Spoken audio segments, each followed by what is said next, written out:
Hello boys, how are you today? I hope you're all super good.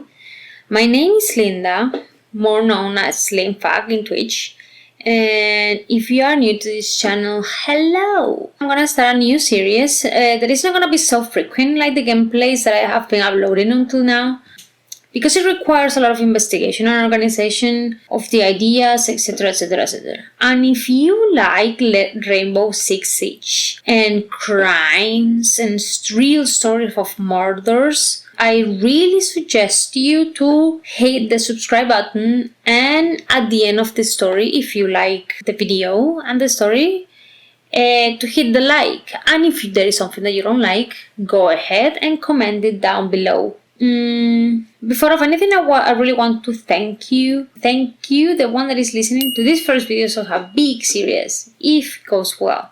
As you see in the title, we're gonna talk about crimes with a gameplay of Rainbow Siege in the background.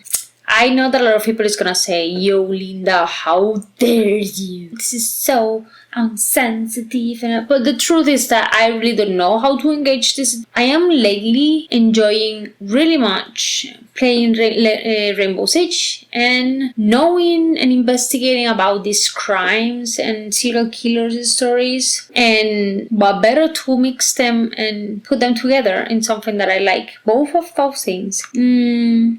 So if anyone didn't know by now, I am Colombian, and even though I'm not living in Colombia anymore, I grew up in there, and today we're going to be talking about the case of a Colombian serial killer. It's not that I'm proud of. In fact, it makes me sad. But it's just such a nasty thing that I don't know how to feel about. If disgusted, if sick, I don't know. Anyway, the case of today is the case of Luis Alfredo Garavito. I don't know if you guys have listened about him, but it seems that it's the more lethal serial killer on all time. That's why I picked him first. Casualty that he ended up being. Understanding the history behind this man and trying to understand how the hell he became this monster that he is right now. So the story starts in Colombia, Quindío, in the house of Manuel Antonio Garavito and Rosa Delia Cubillo, a couple that gave birth their first child on the 25th of January in 1957. And the name of this child was Luis Alfredo Garavito Cubillos. Manuel Antonio, the father, he was an alcoholic and abusive man who hit all the family members, hit and abused them with a belt or whatever he had in the hand in that moment. One day, Manuel Antonio even attacked Rosa with a knife. Luckily, not ended in a tragedy. Manuel, remember that Manuel Antonio is the father of our main character in here today. But Manuel wasn't a jewelry that everyone wanted. One day, Manuel was giving a bath to Luis Alfredo, the main character, and Manuel started touching the private parts of Luis Alfredo. And to these days, that moment got burned in the memory of Luis Alfredo Garavito. In 1970, at the age of 13, Luis Alfredo was abused by a really close friend of the family. This person used to tie Luis Alfredo up, violate him, and he used to bite his private parts while masturbating. These abuses continued during 2 years until the family of Luis Alfredo Garavito moved to another town called Trujillo. Things didn't start getting better for Luis Alfredo Garavito in Trujillo. He was abused there then by the village priest. Even when he was abused with this family friend, he didn't have the courage to talk to the family, or to the father, to the mother, to anyone about this abusive man, that he was a friend. Now, do you think that Luis Alfredo, with 13 years old, is gonna have the courage to talk about a man of faith abusing him? I don't think so. All those events during such a young age, in addition to the hits and torture that his dad used to do to him, like for example, he used to burn him with candles or cut him with razor blades. He used to tie him up on a tree in the backyard of their house and beat him up with the scabbard of his machete. All these developed some serious problems, like psychical problems in Luis Alfredo, like unexpected fits of rage or paranoia and psychosis. Rosa Delia, the mother, she kicked him. She kicked Luis Alfredo the first time she knew about Luis Alfredo trying to sexually assault a 5-year-old boy. Luis Alfredo said that it was at that time when he discovered that he had a sexual attraction to children, which led him to become a pedophile and to admit that, quote, when he tortures a child, he feels more sexual pleasure. In 1991, he hired a hitman in order to murder his previous abusers. I guess, I don't have the confirmation textually who are these, but I guess it's the priest and the family friend. After being kicked out of his house, he never went back and began to do what a normal person would do, like working and all these things. But also, he became the nightmare of many mothers and children in Colombia, Ecuador, and Venezuela, though the majority of attacks happen in Colombia. Just like many other people, he used to go to the church, he used to work, pay his rent, etc., etc., but he was also alcoholic, kinda irresemblant like the father, I don't know, a little bit. In my opinion. But he was an alcoholic and he used to go to therapy for his alcoholism. But in the night, he used to go outside, spend his money in the bar, drink until he was wasted, walking like a rat, crawling on the ground, and then when he recovered a little bit, he paid the sexual services of kids.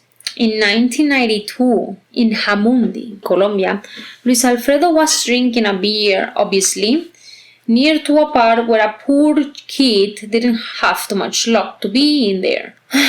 So he was in this park. He saw this kid and he went to the kid and he offered him money to make him company to a corner in the park where he tortured him and raped him and violate him. But in this time, he remembered all the abuse that he had to deal with when he was a kid and made him feel anger, and he put out all this anger on that poor kid. So in this case, he killed the kid.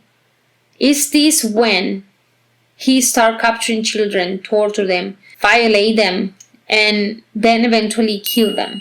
With each one of his victims, he was feeling more and more satisfaction, he says.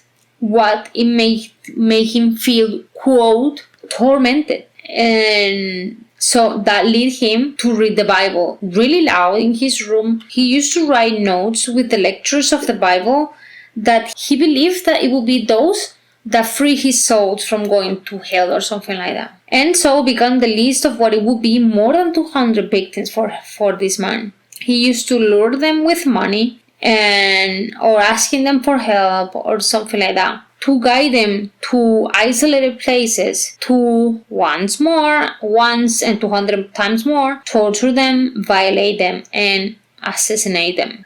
At the beginning, he used to threaten them and he used to force them to walk until they were super exhausted. Then he proceeded with his attack without much torture. I'm saying this really carefully because it's like, in compare with what comes next, is without much torture. I don't know how to say it, but it was a torture, a huge torture, but not as much as he's going to execute later. But with the pass of the years, he started feeling more pleasure by dealing damage. So he started stabbing his victims in their hands, in the butt cheeks, and in the height of the kidneys to make them feel pain, but avoiding them to bleeding to death. Then he cut their... Okay, this is gonna be really, really graphic. Then he cut their throats while raping them, while violating them, cut their heads off with a machete, and cut their genitals off, putting them in their mouth afterwards.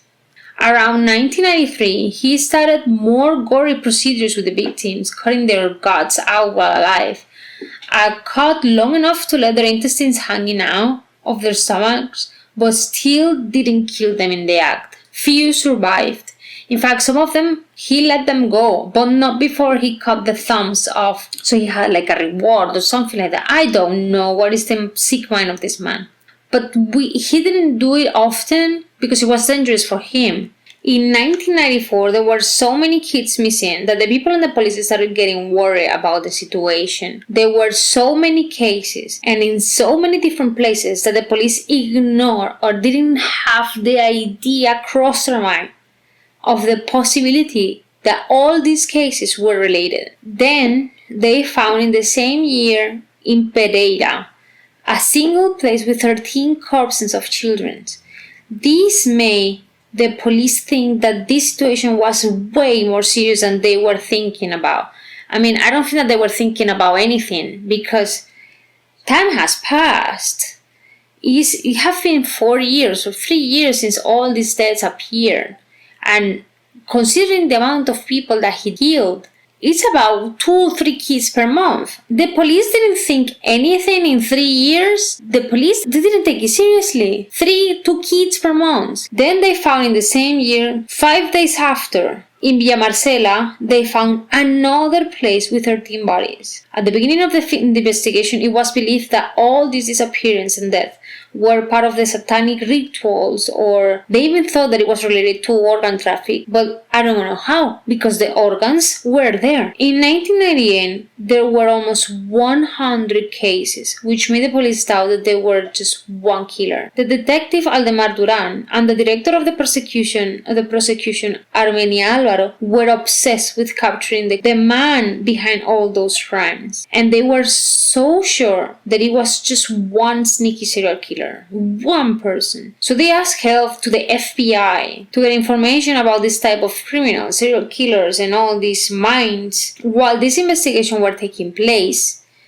one of the workers of the CTI, that is mean like technical investigation group from Colombia or something like that, mentioned that some years ago there was an arrest warrant against a man called Luis Alfredo Garavito Cubillos. There wasn't enough proof for his culpability back then, but it was enough to make him one of the 1,000 suspects of this investigation. At 3rd of February of 1999, Luis Alfredo Garavito ended up falling asleep next to the body of one of the victims, and one of his cigarettes started a huge fire that didn't kill him, but left him with 3rd-degree burns on his left arm, one of the leg, and his back. Then after that, he went to a pharmacy to get whatever he was needing to treat the wounds. But this fire alerted the police, and they found what they found in all the other scenarios. They found bottles of the same alcohol. They found the end of cigarettes. They also found some other evidences that helped to aim the investigation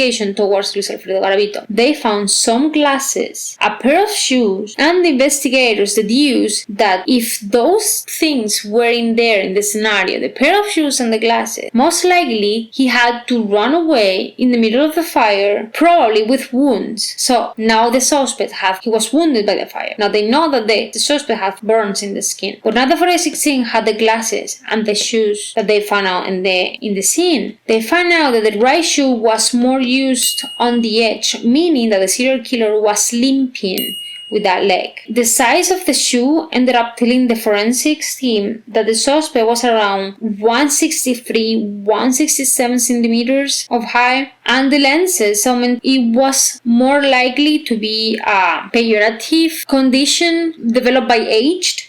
So in theory, the lenses determined that his age was around 40 to 45 years old. This reduced the list of pedophiles in the country on the last 10 years from 5,200 to 25, based on the age, on the height, the male victims, because he used to attack just boys, and the places that the crimes were committed around the country. And Luis Alfredo Garavito was in those 25 names. The detective Aldemar Duran remembered another case that was similar to those that they were investigating, where a man was detained but released because of lack of proof and evidence, and the name of this man was Luis Alfredo Garavito Cubillo. In 1998, Pereira, prosecutors announced that they have finally caught a suspect for these assassinations called Pedro Pablo Ramirez Garcia. This man had a criminal record of a child abuse. He used to limp with the right leg. He was 165 centimeters high, and also one kid recognized him as an abuser, so he ended up in jail.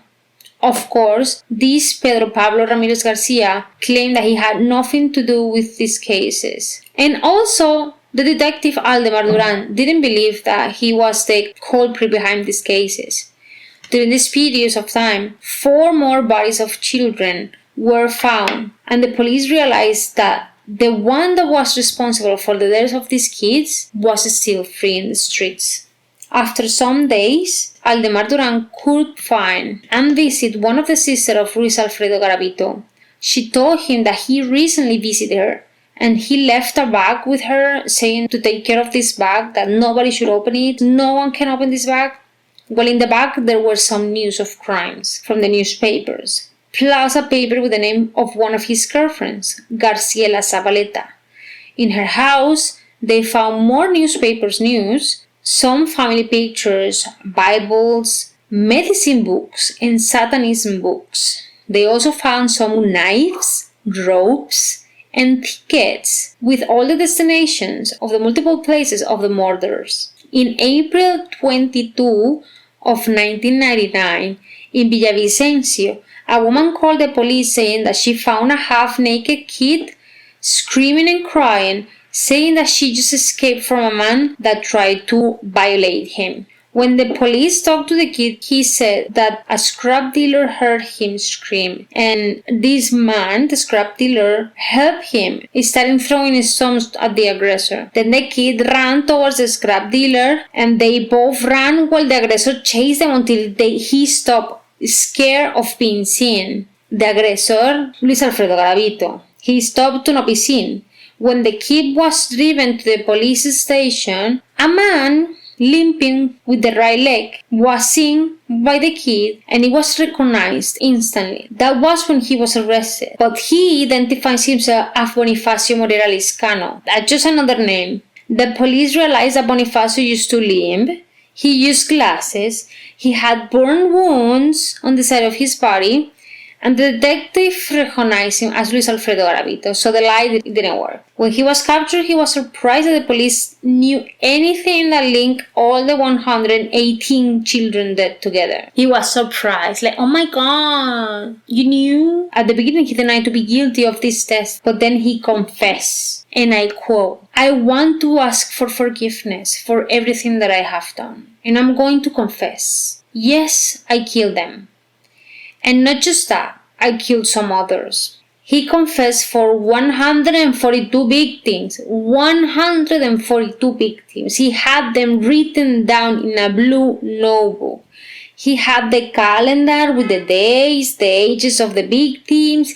He also put some details of some crime. At the time of making the case official, the sum of victims went up to 162. Afterwards, it was spiked to 192. Almost 200. And after some years in jail, in one of the interviews that he offered after, he admitted that there were more than 200 victims. Luis Alfredo Garavito was sentenced based on the old Colombian juridical system that ended up sentencing him to 1,853 years in jail. In Colombia, the death sentence is not part of the system, neither the life sentence. So there is a thing called sentence unification dictate or something like that, where the sentence aren't cumulative and the convict is sentenced based on the seriousness or on the most serious crimes that he have committed. So he ended up having to serve 40 years in jail. But because he helped with some investigation and he had some good behavior and blah blah blah blah blah blah blah blah blah, blah, he's going to be free in 2023, in 2 years. He is right now in the highest security jail of Valledupar. Since he is a serial killer and he is a child abuser, he would probably get killed within seconds once he entered to a normal jail. So they put him in this jail. During his stay in jail, he accepted 2 interviews, one in 2008, one in 2016. The one in 2008, he talked about his rehabilitation and being ready to leave jail and work in favor of the children's rights once he's out of the jail. The second interview was made by a Spanish TV program called TABU by the interviewer John Sistiaga, and as soon as the journalist left the jail, he washed his hand and said that he just wanted to leave that place. Both interviews, I'm gonna let the links down below in the description if you guys are interested. They are in Spanish, obviously. If anyone is interested, they are linked. Luis Alfredo Garavito said in that interview, the second one, that he didn't just kill boys, but also some men, something that wasn't known until that moment in 2016. He also said that he can still help the police to find some bodies that haven't been found, but just if he gets some kind of compensation or some kind of something good out of it. Isn't he such a soul? The story of Luis Alfredo Garavito, let's say it ends there. Although we know that in 2 years he is probably beyond retrial. I don't know if he's gonna be freed or not, but let's say his story ends in there. But the people that were affected by this man weren't just the families and the victims. There was also one man, Milton Garcia Tinoch, that he was mistaken. In 1993, the death of 4 boys alarmed the population, and he was recognized as the killer of the kids by one of the mother of the kids. He ended up turning himself in the police and he was sentenced to jail. But he was always denying all these accusations. In this time in jail, there the inmates and guards wanted him dead. He spent a year in jail with almost no water. The inmates didn't let him sleep and they used to throw sharp objects at him while he was trying to sleep to get him killed. In 1994, a year later, he was free of this accusation, but again captured in 2002 and sentenced for the death of these 4 boys. He ended up ending in the same prison as Luis Alfredo Garavito is right now. Here again, he was almost killed on the first day of his stay that he went in of the prison. Garavito knew about this man and he sent in a note confessing that he was the one who killed these 4 kids that Milton got sentenced for. Both found each other in therapies that they went to in prison. It seems that the prison made therapies. They found each other in one of these therapies. And Luis Alfredo Garavito asked for forgiveness to Milton, but Milton tried to stop Garavito. And because of this conflict between Milton and Luis Alfredo Garavito, the police was like, oh, maybe we have the wrong guy. And then they examined the case again, which led Milton Garcia being free. But now Milton Garcia is free, yes, but he developed schizophrenia due to all those experiences he made. And now, I don't know where he's living, but he's not having a good life. All this because of this one man. And in theory, in 2 years, this man is gonna be free. Or in trial again. I have no idea. What do you guys think about this man? More than 200 kids. What do you guys think about this case? I don't know what to think about it. I'm really ashamed. Obviously, for obvious reasons, no?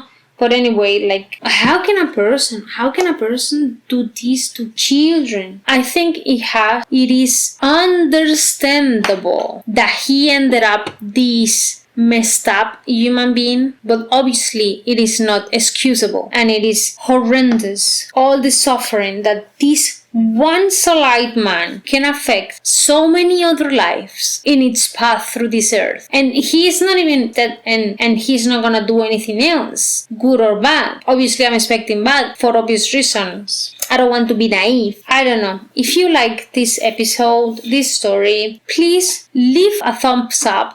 Do whatever, what is supposed to do to help me in YouTube. If you like this episode, please write if you like it in the comment. I would love it to read it because it will boost my energy and my gains to continue the series. If you didn't like something, please write it also in the comments so I can work better for the next episode. And if you like it, please also subscribe and give a thumbs up to the video. I would really appreciate it. If you speak Spanish, I'm gonna upload this video in Spanish and in English, and let's see how it goes. Thank you very much, every single one of you, for being here with me today, spending your time. Thank you very much, and see you in the next episode. Ciao!